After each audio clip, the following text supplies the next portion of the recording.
Right, we're gonna bring a Thermaltake, all right, and this is a 700 watt smart RGB lighting.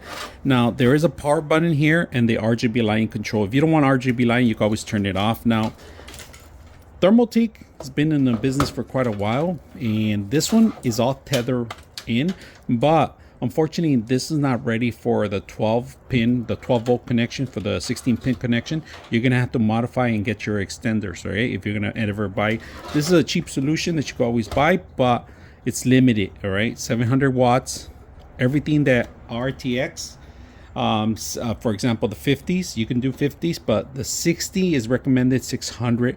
So we're about in the center. But if you go anything RTX 5080, then you're going to require higher power. 5080 and 90 at least minimum is 1,000 watts, so just be aware about that. This will be probably for like a test bench or really basic computer that you're not going to have too much stuff. Now RGB lighting is going to take some power, fans, all that. Just be accommodating.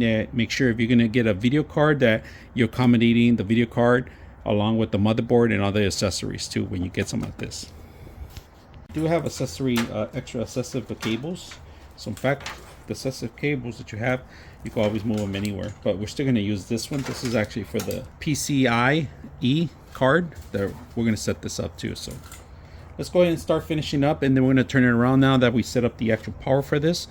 And let's set up the motherboard and the CPU.